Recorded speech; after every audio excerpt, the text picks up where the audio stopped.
Namaskar, good evening. My name is Rajni Bakshi and I welcome you on behalf of Citizens for Peace. I'm part of the CFP team. Peace Talks एक ऐसा मंच है जिस पर हमारी ये उम्मीद है कि विभिन्न प्रकार के दृष्टिकोण, समाज के अलग अलग तबकों से विभिन्न प्रकार के दृष्टिकोण, भय, द्वेष और तनाव के जो बुनियादी कारण हैं उन पर विचार कर सकें और उनकी जो जड़ें हैं उनको हम परख सकें. So therefore I welcome you to this inaugural Peace Talk. I need very much to thank our supporters and our partners, Mahindras, in particular Mr. Anand Mahindra, who has been really a friend to us in a very, very beautiful way. And we thank him for his spirit of camaraderie. And I thank all of you for making the time and being with us. And of course, a special welcome to our guests, Sushobha ji and Farooque ji, who actually really don't need no introduction. And so on to Sushobha ji, and then after that Farooque. This is a very special honor to be invited by Citizens for Peace and be the first speaker for the Peace Talk series being launched today. My organization, Center for Dialogue and Reconciliation, which was launched 10 years ago, has been working in Jammu Kashmir for the past decade. We have this simple belief that South Asia has seen enough of debate but very little of dialogue. There is a difference between debate and dialogue.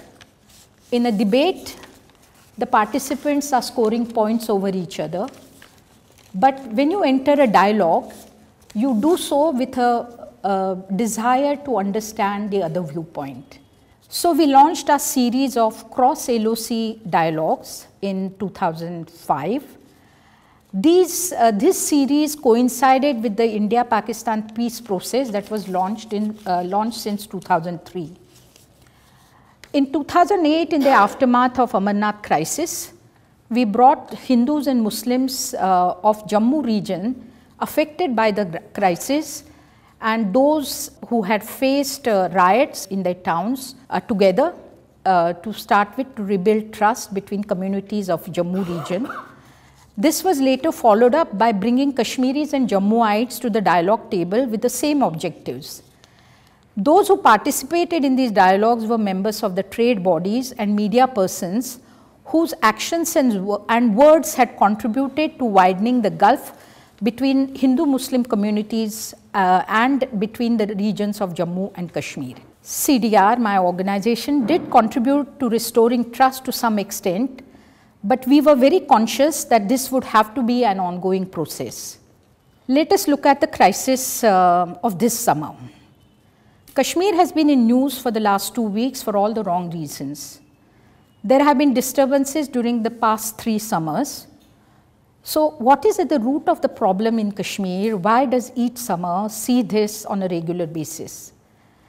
We have to, as Indians, recognize that there is a problem that involves India, Pakistan and Kashmiri people. As there are 3 parties involved, no 2 parties can resolve it by themselves. All 3 have to be part of resolution. During the time between 2003 and 2007, there was considerable progress in the peace process between India and Pakistan, including on Kashmir. Moderate separatist leaders were included and Kashmiris welcomed the Musharraf-Manmohan dialogue. It was during this period that the cross-LOC measures of travel and trade was introduced. This transformed the line of control and humanized it for the first time in 60 years. It was also during this period that Pakistan accepted the legitimacy of mainstream J&K parties and leaders. Unfortunately, Musharraf's departure from political scene slowed down the peace process and completely stalled it after 26/11 Mumbai attack. Post Mumbai, it has been very difficult to pick up the threads from where they were left. This summer, the trouble started following discovery that army personnel were involved in a fake encounter at Machil in North Kashmir, in which 3 innocent young men were killed while they were being lured with the promise of jobs. This wasn't the first fake encounter in J&K. In the past, in all such reported cases, the culprits have not been punished for their wrongdoing. The central forces have been shielded under Armed Forces Special Powers Act. This is one issue that has created crisis of confidence towards the Indian state and its attitude towards Jammu Kashmir in the Kashmiri people. Why should Kashmir be different, young Kashmiris ask. Machil encounter provoked large-scale protests. In Srinagar, a 12-year-old boy, Tufail Mattu, who was returning from school, was killed during one of these protests.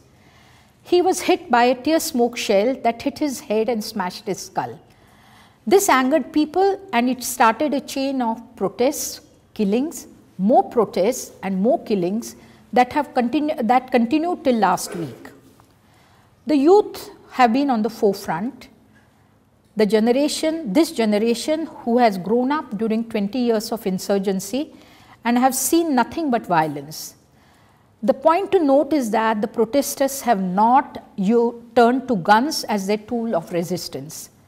But these young people are cynical and their worldview has radicalized as a result of hypocrisy they see all around, of the malfunctioning of democratic process and its institutions.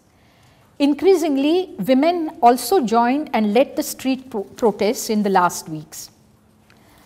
Throughout these past weeks, 7 or 8 weeks, although the arson and violence has grabbed the newspaper headlines, there have also been areas where local political leaders and civil society have prevented any violence from taking place. If normalcy is to return, it is imperative that trust deficit between Srinagar and Delhi is addressed and issues that have alienated Kashmiris are tackled.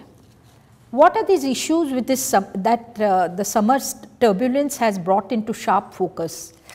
According to me, these are accountability of the security forces and the state government, tools and methods used for crowd control by J&K police, reorientation and training of J&K police and civil administration from insurgency to peacetime work, urgent implementation of recommendations of the Prime Minister's working groups on Kashmir,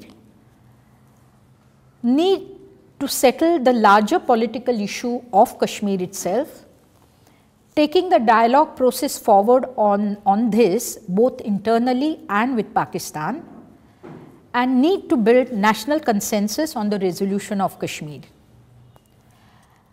All of us need to support the Prime Minister's initiative to restart dialogue with Pakistan and settle unresolved issues including Kashmir, which is one of the major hurdles in our relations.